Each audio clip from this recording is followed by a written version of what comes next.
closed by about April to May 2016. I'm closing because I'm fed up with the unfair competition from the charity shops. They're effectively forcing me out of the high street. They're winning the battle because I can no longer compete with my rents, which is 15,600 a year. Then I've got my rates on top of that. I have to pay my taxes. I just can't compete any longer. They are having an impact on my business. So therefore I've decided it's time to pack up. And I'm not the only one that's been put into that situation. And I think the whole thing is totally unfair. They have been allowed to get out of hand. They're not a benefit to the high street. They are costing jobs. I very often get asked by young people, do I have any work for them? Unfortunately, I don't. And I do blame the charity shops for that situation. They are preventing small businesses like myself from creating work. We have, for example, people who are unemployed and who are on benefits, but they have to work in a charity shop. And we've only found out recently that in several instances, but this is in Rochester, these people, their dole money is actually held in the charity shop. They get their money when they turn up to work in the charity shop, which is, I think, quite an alarming situation. City Books, we deal specifically in books, but we do have also do DVDs, CDs. We also have a collection of vintage bottles and other small items, collectible items such as coins and medals. So we are a bookshop with a slight difference. We bought a number of flags in from a collector, and that just happens to be in with it. That's the only reason it's there, because it's come in with Canadian, American, British flags. We've had French, we've even had World War One, Belgium, World War One, Austrian as well. So it's just something we do. Because we do a number of different items here, such as bottles and pot lids. We do medals and coins, military badges. We do whiskey jugs. Anything we think we can make a little bit on. I have in fact been in business now in the high street for 18 years. It's not an easy business, and it's proving increasingly difficult to maintain a viable business. There are several reasons for this.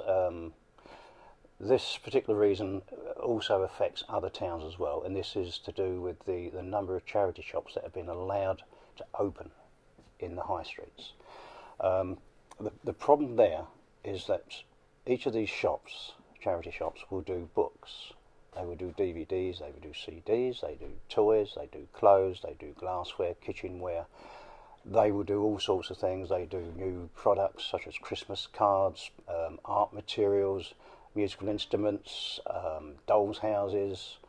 They are, particularly in relation to the new stock they carry, are competing directly against legitimate businesses who have to pay their taxes, who have to pay their rates, who create paid employment. These charities do not create paid employment for shop staff. It's manned by volunteers. They are entitled to an 80% discount on rates from the Exchequer. The other 20% is at the consideration of the local council, and most local councils will give it to them.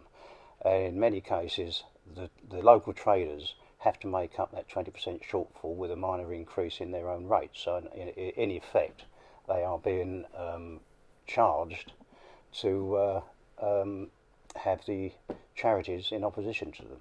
Well, of several of my customers, or I won't say my customers, but several people have said to me that they'd rather pay. One woman said, in fact, to me, she said, I'd rather pay £20 for a book than pay you a pound. She said, because you're making a profit. As I pointed out to her, I said, does your husband go to work for a living? And does his company not earn a profit, which pays his wages, which pays the mortgage for your house and for your new car and for your lifestyle? And she got extremely upset about that and stormed off because she didn't like the answer. In Rochester, we have 8 big-named charities, plus a couple of smaller ones which don't really affect us.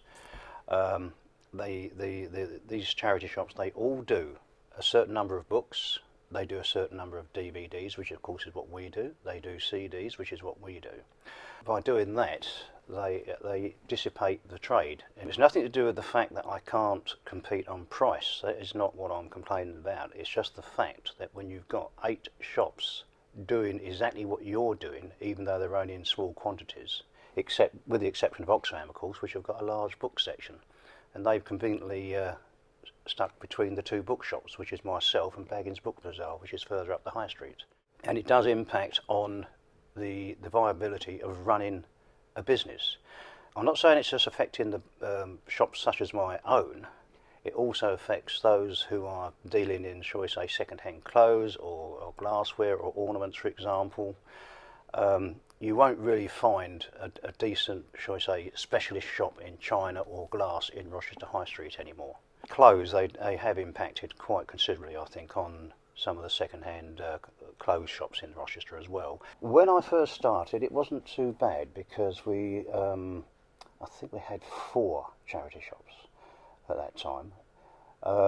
They weren't quite so much a threat there, but now, of course, you've had the others move in, such as Sue Riders have come in and Demelza in recent times, and they do impact on. They have slowly impacted upon my ability to run a viable business.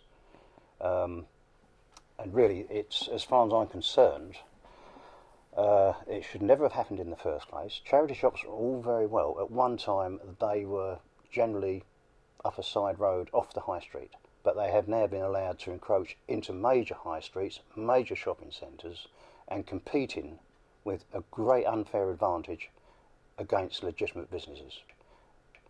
They're now well organised, well run by some very, shall we say, for want of a better word, some very ruthless people who are very clever at marketing, and also, of course, get a good living out of running these charities.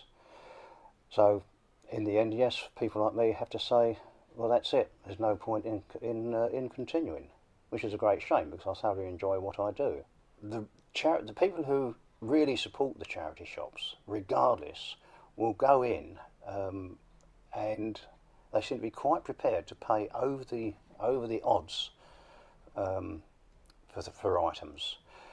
There's mainly, I think, is because they think because it is a charity shop, therefore it's got to be cheap. That is not necessarily so. They should really shop around, and they will find they'll probably get a better deal from the private trader. This shop would benefit from about a £3,000 or £4,000 refurbishment. I haven't got the money, and yet you've got charity shops think nothing of spending 20, 30, 40, 50,000 pounds, which one of them did in the high street, spent 45,000 pounds refurbishing their shop before they opened it. It's money I can't even dream of having.